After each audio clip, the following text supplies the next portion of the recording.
मुझे कभी भी क्रिकेट का ऑनेस्टली इंटरेस्ट था नहीं, लेकिन अब जब से ये मैं शो कर रही हूँ और फॉलो कर रही हूँ सारी अपनी टीम की परफॉर्मेंसेस, तो जो पॉलिटिक्स, ड्रामे, मिर्च मसाले होते हैं सब फॉलो कर रही हूँ, तो मुझे बड़ा इंटरेस्टिंग लगता है। और ख़ास तौर पे कि हमारी ये ऐसी स्पोर्ट है कि जिससे लोगों के इतने इमोशंस जुड़े हुए हैं, तो अब मैं खुद इमोशनल होने लग गई हूँ जी। तो नुमान न्याज भाई से बात करेंगे जो कि इतना बड़े इमोशनल हैं और बड़ा अच्छा बोलते हैं अबाउट क्रिकेट, और बहुत सारी बातें उनसे करेंगे। ईयर एंड है, कैसी रही हमारी टीम की परफॉर्मेंस इस साल और अगले साल क्या एक्सपेक्टेड है। अस्सलाम वालेकुम जी, गुड मॉर्निंग। वालेकुम सलाम Nadia, always a pleasure to be on your show. Thank you non भाई। भी आज अकेली हूँ शो पे, आज जुहेब नहीं है तो कुछ हो सकता है कुछ गलत भी कह दूँ। फिर आपने नहीं, कोई बात नहीं, आपको ना अब अकेले एक एंड पे खड़े होके 100 करना है आज, है ना, हो ही जाए, बस हो ही ना जाए बल्कि तो नुमान भाई अच्छा। और पहले दूसरा नादिया, आपने जी कहा कि बताएं। आपको क्रिकेट का इतना शर्फ नहीं था और अब आप डेवलप कर रही हैं, इसका मतलब है कि आप नेशनल सिलेक्टर तो बन सकती हैं, क्योंकि आपको क्रिकेट का शर्फ नहीं है। चलें अब आगे चलते हैं। अच्छा हाँ ये, लेकिन आप यकीन करें उसके बावजूद मैं बहुत अच्छा सेलेक्ट करूंगी। क्यों? क्योंकि मैं सबको की सुनूंगी और मैं मशवरे लूंगी। आप जैसे जो हैं एक्सपर्ट्स हैं उनसे मशवरे करूंगी, तो आगे फ्रंट पे मैं होंगी, लेकिन गेम पीछे जो होगी ना सबके साथ मशवरे के साथ होगी डिसीजन ये। तो इसका मतलब है फिर भी कामयाब हो सकती हूँ because I am smart.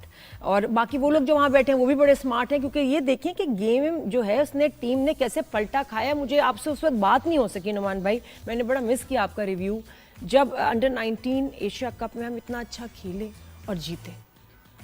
Nadia, obviously आप डिस्क्रेडिट नहीं कर सकते हो। पहले आपकी एक इमर्जिंग एशिया कप भी हुआ था और वो इतना लोगों को इसलिए याद नहीं है कि उनको जीतने के बाद इतना वेलकम नहीं मिला था। जी। तो क्योंकि वो बांग्लादेश से फाइनल जीते थे भी रिसेंटली, हाल ही में। तो आपकी जूनियर टीम्स अभी जिसने इंडिया को हराया आपने ये फाइनल में, तो मैसिव एक्चुअली विन। एक तो जिसना वो लड़के आपके अंडर 19 के खेले, तो उनका जो एटीट्यूड था, फिर 191 रन से आप वो मैच जीते, यानी कि आपने बिल्कुल इंडिया को जो है वो लॉपसाइडेड एक साइड पे खड़ा कर दिया। Then Sameer Minhas emerged as a star, हालांकि वो टीम प्लेयर है, उसने 270 प्लस खेलनी है कि टूर्नामेंट में। फिर आपको एक और चीज नादिया ज़हन में रखनी है कि इसमें बहुत सारी ना एक पॉलिटिकल कॉनोटेशन भी इन्वॉल्व थी, जो अभी जियो पोलिटिकल सिचुएशन है और जिस तरह इंडिया का बिहेवियर रहा है, तो उस पर आई पर्सनली फील कि जो इनको वेलकम दिया गया, हालांकि one can always counter argue कि इतने सारे पैसे आपको अंडर 19 लेवल पर ही देने चाहिए, रादर देन कि इनको स्कॉलरशिप्स दें, बाहर भेजें, साउथ अफ्रीका, इंग्लैंड, लब्रा, ऑस्ट्रेलिया। लेकिन क्योंकि जिसना प्राइम मिनिस्टर साहब मिले, जिसना फील्ड मार्शल सैयद आसम ने मिले, और फिर जो है चेयरमैन क्रिकेट बोर्ड इनको साथ लेके आए इस्लामाबाद, और उन्होंने इनको फाइनेंशियली भी बेनिफिट किया, तो वो प्रॉबली आपका सेंटिमेंट था। और 10 मई के बाद जिस किस्म का इंडिया की एम्बेरसमेंट है उनकी, और जिस उनकी दुर्गत बनी है, तो वो प्रॉबली ये रीजन था। पर हार्टनिंग कि आप जूनियर लेवल पे जीते हैं, दिस मीन्स कि टैलेंट और स्किल है। अब आपने ऑपरेशनल इंफ्रास्ट्रक्चर डेवलप करना है और इनको अब मॉडर्न टूल्स देने हैं ताकि ये हाईली कंपैटिबल हो जिस वक्त ये पाकिस्तान को रिप्रेजेंट करने आए। लेकिन इसमें एक और चीज़ हमें देखनी है कि प्रीवियसली भी सरफराज अहमद जो अभी इनके मेंटोर थे, मैनेजर थे, वो अंडर 19 वर्ल्ड कप भी जीते हुए हैं, तो शायद उनकी भी इतनी आवभगत नहीं हुई होगी। लेकिन होता क्या है कि 4 या 3 प्लेयर्स जो अंडर 19 की, वो आपको कहीं नजर आते हैं डोमेस्टिक स्ट्रक्चर में सर्वाइव करते हैं और बाकी गायब हो जाते हैं कहीं थिन एयर में। और वो इसलिए गायब हो जाते हैं कि हम लोगों का जो प्लेयर पाथवे है उसको री आइडेंटिफाई करना चाहिए, अंडर 23 शुरू करनी चाहिए, ताकि ये जो लड़के अंडर 19 में देखें ये कम्पीट करें अंडर 23 में, और फिर ये पाकिस्तान का गेटवे बने, डोमेस्टिक खेलें, लीग्स खेलें, फ्रेंचाइज खेलें। और एक और चीज़ जो इस लिहाज से बहुत इम्पोर्टेंट हो जाती है, वो इनको आप कहीं घूमने ना दें इन प्लेयर्स को, और इनको आप सपोर्ट करें और इनको लेके चले, रडार में रखें। So I think that is the way forward. लेकिन ये जो टूर्नामेंट्स होते हैं ना, ये एक्चुअल स्किल प्लेयर्स की आइडेंटिफाई नहीं हो पाती, क्योंकि इसमें बहुत सारी वीकर टीम्स को आप खेल रहे होते हैं, जैसे आप नेपाल को या इस तरह। तो बायलैटरल सीरीज इनकी अंडर 19 और अंडर 23 में शुरू करें, टूर्स करवाएं, ताकि ये इक्वेट हो जाए। और इनमें टैलेंट बहुत है हमारे, और टैलेंट के साथ साथ नुमान भाई आप देखिए कि प्रेशर ले पाते हैं, ये इतने टेंशन में नहीं आए थे, दे वर वेरी रिलैक्स्ड अपेरेंटली कि इंडिया के साथ खेल रहे हैं। तो वो कोई जो हमारे बड़े बच्चों में एक प्रेशर एक लेना मसला है ना उनका, वो नजर नहीं आ रहा था। These boys were so Absolutely. relaxed, इतने मजे से कि खेल रहे थे, एंजॉय कर रहे थे, no pressure at all.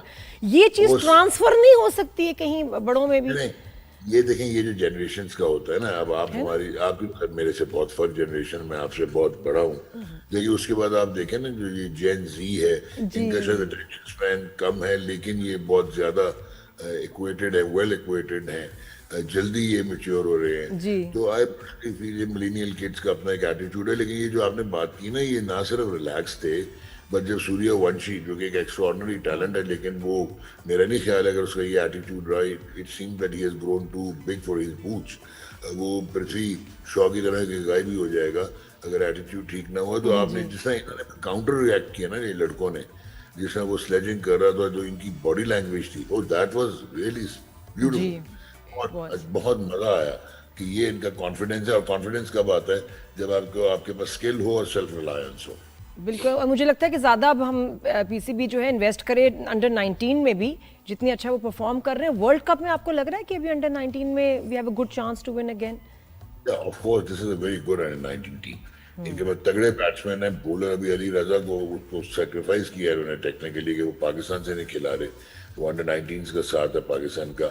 Bowling आपकी बहुत अच्छी है, स्पिनर्स शायद थोड़े से आगे पीछे हल्के हों, लेकिन I personally feel that Pakistan will be starting as one of the favourites to win this ICC under nineteen world cup. बिल्कुल। And what about the world cup? Upcoming अभी वर्ल्ड कप भी है नुमान भाई। अब तो अच्छा हमारा स्टार्ट एंड में बिल्कुल धक्के के साथ ज़बरदस्त लेकिन स्टार्ट हो गए हैं। तो आपको लगता है कि विनिंग स्ट्रीक की आगे भी चलेगी? वर्ल्ड कप आ रहा है, हमारी मेन जो हमारी टीम है उसका क्या हाल है? और क्या हो सकता है कि समीर मिनाज को हम बोरो कर लें, वर्ल्ड कप के लिए बड़ों के साथ खिला दें?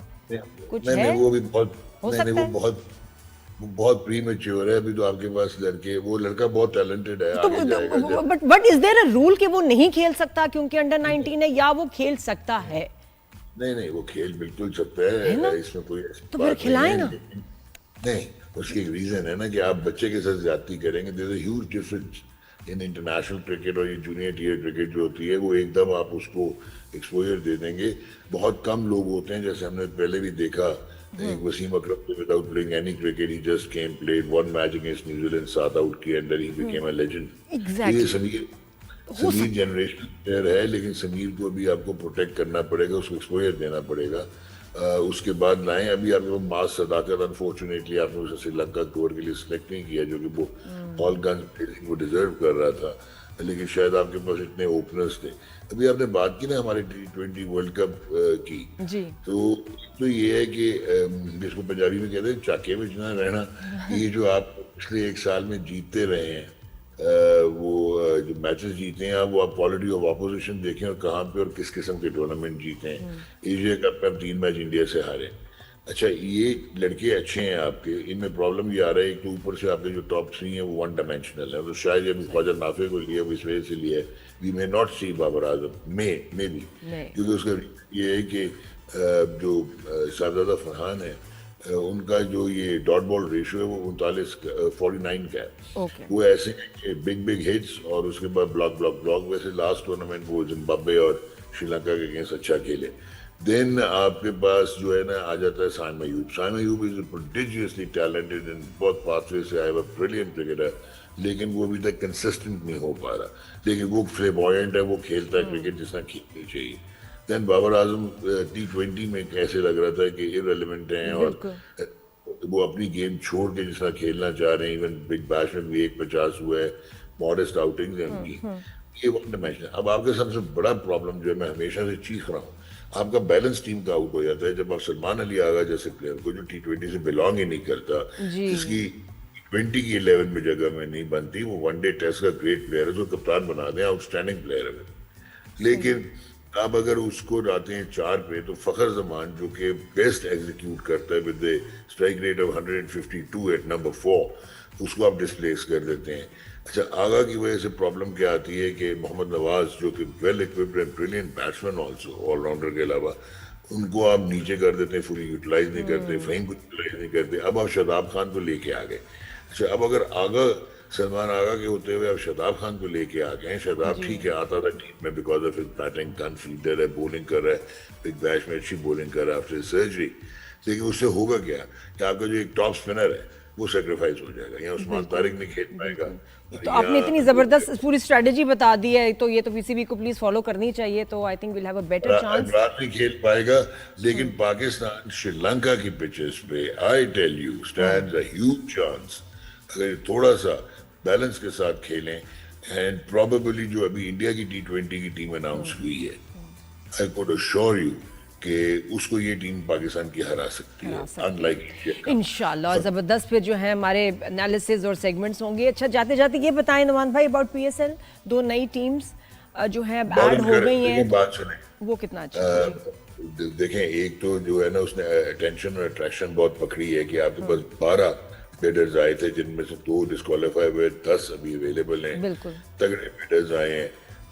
एक्सपेंशन पे आप डिबेट कर सकते थे कि आप कहाँ से लाएंगे एक अपना फाइनेंशियल आउटले और पूल, और आप कैसे लेके चलेंगे, लेकिन इनकरेजिंग होता है कि इसका मतलब है थोड़ा प्रोग्रेसिव तो हुए हैं। और कंपटीशन ज्यादा होगा, मैचेस ज्यादा होंगे, इंटरेस्ट ज्यादा होना चाहिए, लेकिन and the big brands should come forward. मुझे तो ये भी होता है जो मल्टीनेशनल्स हैं, स्पॉन्सर्स हैं, आगे आएं और इसमें स्पॉन्सर करें। नहीं, आप स्पॉन्सर की बात कर रही हैं, अभी तो सुना है कि ये जो आपका जैज है, वो बिड कर रहा है to pick up a franchise team, so that could actually change the dynamics।